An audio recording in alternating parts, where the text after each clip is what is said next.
Well, hello there. My name is Christopher Scott. Thanks for joining me for this video where I'm going to give you all my notes as an introduction to the book of First Peter. When I prepare to preach through a book of the Bible, I will usually spend an hour or two a week for a couple months making copies of my introductions for books of the Bible, and I'll read the book of the Bible a lot. I'll read through some other people's introductions on that book, and I'll write down some notes, and then I'll put them all into a little red notebook.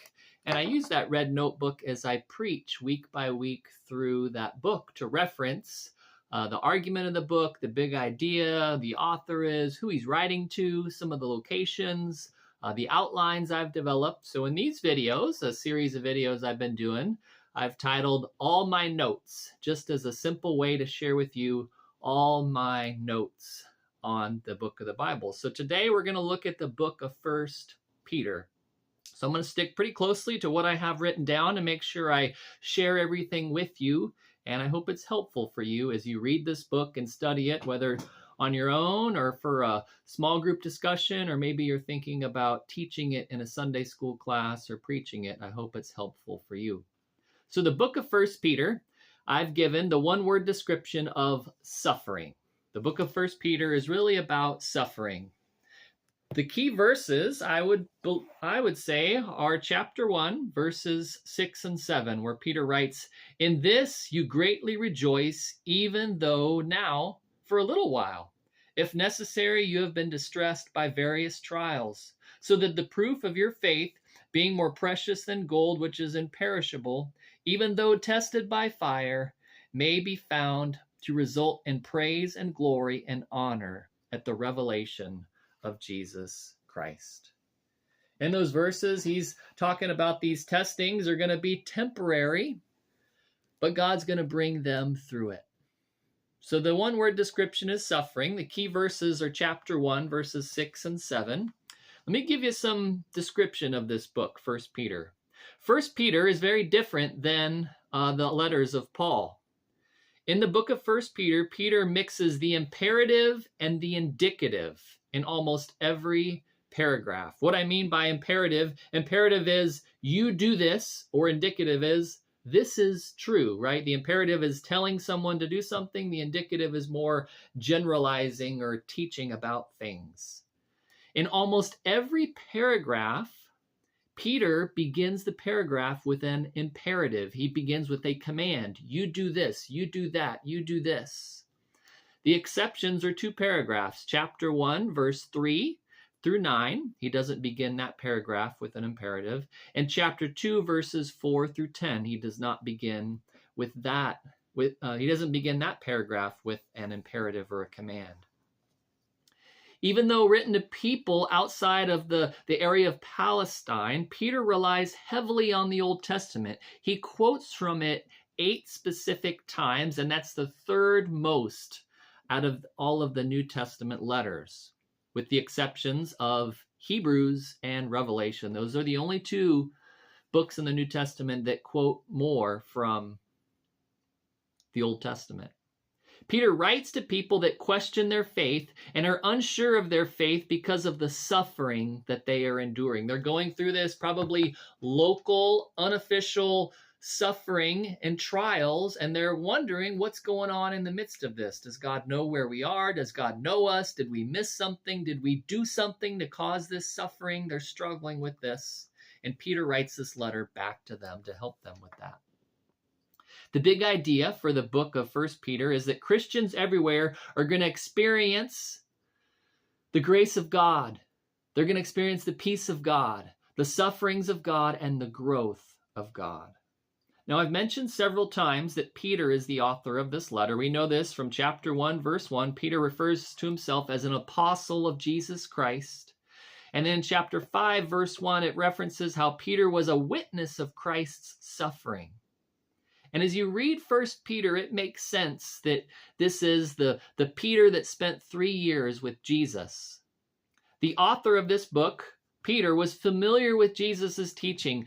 32 passages directly parallel Jesus' teaching in the Gospels. There's 32 statements in this book that closely parallel what Jesus said in the Gospels. The author appears deeply and personally impacted by Jesus' death on the cross. You see that in chapter 1, verses 18 to 20, chapter 3, verse 18, and chapter 4, verse 1. Jesus' commission to Peter in John 21, verses 15 to 19, matches the commitment that Peter writes about in chapter 5, verses 1 through 4. So those are some of the internal evidence. What's in the book that makes us believe Peter wrote it? How does what Peter writes match what we know from other parts of the New Testament? We call that internal evidence. But there's also lots of great external evidence that helps us know Peter wrote this letter. External evidence are people outside of this book or outside of the Bible that comment on this letter. For example, Irenaeus, who lived in AD 140 to 203, is the first to mention Peter as the author of this letter.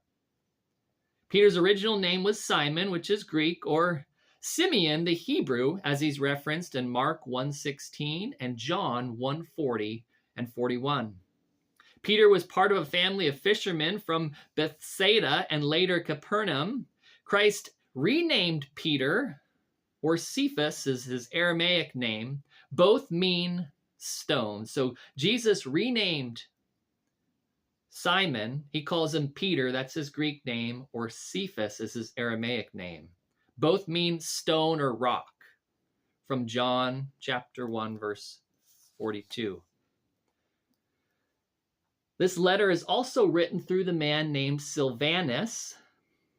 Peter mentions Silvanus in chapter 5, verse 12. This is probably, most people believe Silvanus is the same man as Silas that accompanied Paul on Paul's second missionary journey. And Paul mentions Silvanus in his letters as well. He calls him Silas. And Silvanus was probably an amanuensis for Peter, which means he wrote down the letters for Peter. Peter would say them verbally, and then an amanuensis would write them down as someone dictated them. Or perhaps Silvanus is simply the one carrying this letter and is going to deliver it. Now, the date that this letter was written, most people would say AD 63 from Babylon. That's described in chapter 5, verse 13. And there are three views of what Babylon represents. In chapter 5, verse 13, Peter says that he's writing from Babylon. Now, that could be one of three options, one of three places. Babylon was a city in Egypt, a very small, little-known city in Egypt. It could be the literal city Babylon on the Euphrates River. But likely Peter is using Babylon as a way to refer to Rome. All right, there's a good historical tradition that believe Peter spent a part of his life in Rome and that he wrote this from Rome. Right, the Babylon in Egypt, it was little known, and we don't know of Peter ever going there. Babylon on the Euphrates, also, we don't have any records of Peter going there, but we do have records from church history of Peter spending time in the city of Rome. And we say AD 63 because there was a fire in Rome in AD 64, right? So this probably happened before that, where severe persecution broke out in Rome for Christians. Peter's audience that he's writing to, he writes to people he calls those who reside as aliens. Chapter 1, verse 1. These are people that are scattered throughout Pontus, Galatia, Cappadocia, Asia, and Bithynia. He calls them and says that they are chosen according to the foreknowledge of God the Father, so they appear believers. And I would say they are probably more Gentile than Jewish, based on chapter 1, verse 14, chapter 2, verses 9 to 10, and chapter 4, verses 3 through 4. And these are people that have been going through various trials, as I've mentioned. Chapter 1, verse 6 introduces it. Just notice some of the synonyms for suffering that are mentioned. Right? We'll start with suffering. That's mentioned in chapter 2, verse 19, verse 23, chapter 4, verse 13, chapter 5, verse 1, chapter 5, verse 9. That specific word, suffering. And then I want to show you some of the synonyms for suffering listed. I'll just tell you the number of times that they're used. I won't list the chapters and verses.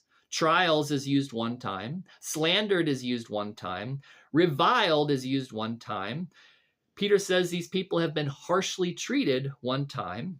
He mentions the word suffering like I mentioned, but then he mentions the word suffer 6 times.